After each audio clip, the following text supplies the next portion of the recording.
We all have read books, we have seen videos, or we have attended workshops which talk about secrets of happiness to us.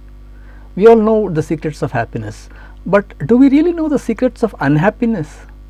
Today I want to talk about the secrets of unhappiness, and because these secrets are known to all of us, I am calling it as open secrets of unhappiness.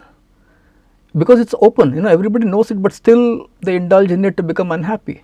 So what are the open secrets of unhappiness? Today let's take a look at one of the open secrets of unhappiness, and that is social comparisons. We compare ourselves with others all the time. It's kind of inevitable for us to compare ourselves with others, but it's one thing to compare ourselves with others to feel inspired by it. We look at somebody who is a good singer and feel like, I want to be singing like that, I want to achieve like that. They become role models for us. These kind of comparisons are not bad. Or we look at somebody who is a good player, who is a good sports person, and feel like, I want to be a sports person like this. These kind of comparisons never really make us feel sad. What makes us really feel sad is comparing ourselves with others in areas where we kind of feel, I should have what they have. And what are these areas? One of the first things we often compare ourselves with others is in physical appearances. We look at somebody who is more handsome, who is more beautiful, who's got different features than us, and feel like, miserable that they have it and I don't have it. This is one of the major areas which really makes us feel miserable.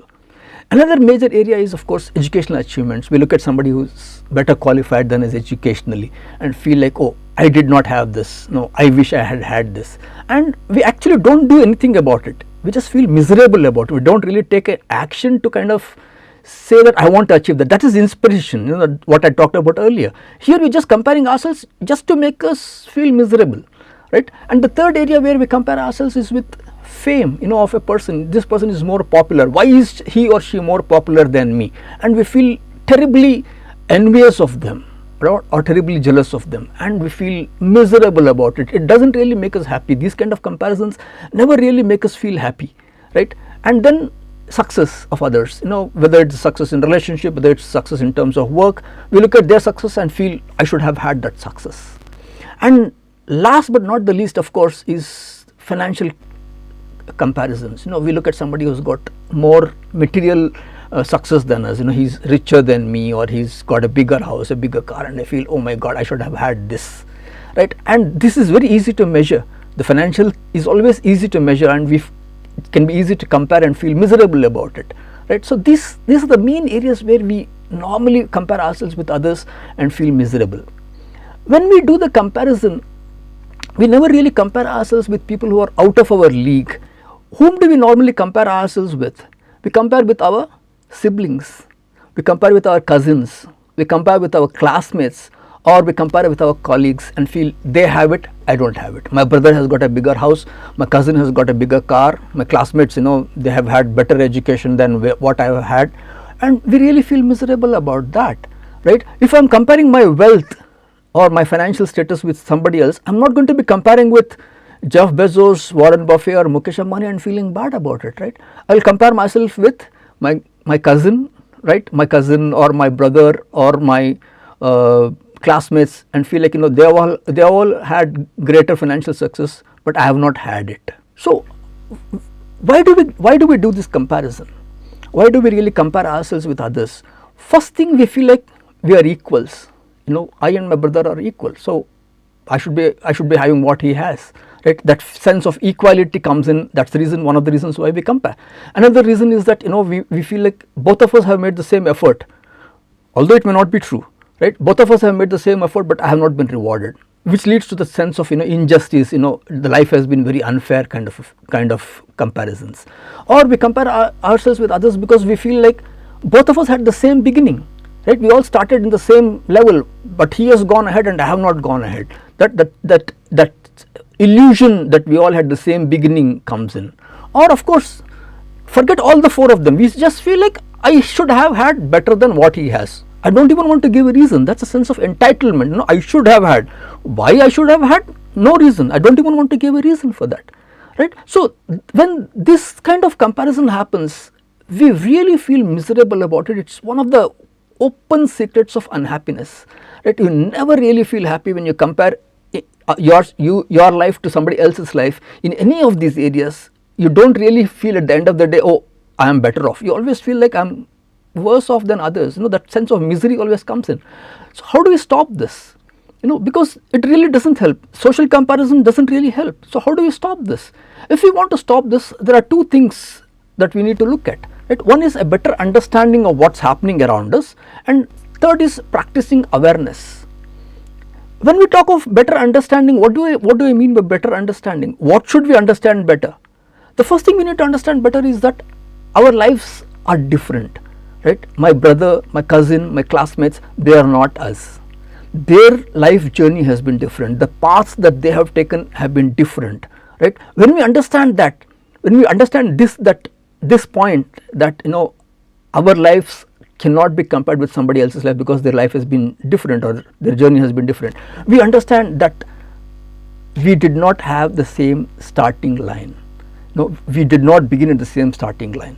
We may think that what's the difference between me and my brother? We all had the same house, we all had the same parenting, we all had the same environment, so we all had the same starting line. Or we compare ourselves with our classmates. He and I were in the same class, and today look at where he is and look at where I am. Just because you were in the same class doesn't mean that you had the same starting line in life. Your friend may have had a better parenting, your friend's parents may have had better resources at their disposal. They may have had better network of people around them which helped your friend to become whatever he is. So just because you were in the same class or in the same house does not make that you had the same starting line. When you understand this second point, it leads to a understanding of the third point, and that is the very small differences in the beginning over a period of time can lead to a large difference in the outcomes. Let me give you an example. Suppose I compare myself with my brother and I feel like, look at where he is and look at where I am. My brother and I had the same parenting, we lived in the same house, we shared the same resources. But let's say that my brother had a friend who was staying abroad, and he pulled my brother to let us say America or some country like that, and from there my brother flourished, because he had a different opportunity, he had a different risk taking abilities, and he has really become something really big in that country. And today if I look at it, where did we start? We started in the same house with the same parenting, with the same resources, but a small difference that he had a friend who helped him out made a large difference over a period of 30 years, right? It began with a small difference, but that small difference, it added and added and added, and incrementally we look at 30 years later that his life is totally different from mine. So if we want to stop social comparisons, we have to understand these 3 points, that our life is not the same as somebody else's life, our starting points are not the same, and the small initial difference in the beginning can lead to a very large difference in the outcome at the end of 20 years or 30 years. The second point we need to bring in if you want to stop social comparison is practicing awareness. When do I do this? I focus on my thinking. When do I socially compare? Do I do it every day, or do I do it whenever I meet this person and come back, right? Do I do that? So I should become aware of my thinking and then bring it to the level where I stop it.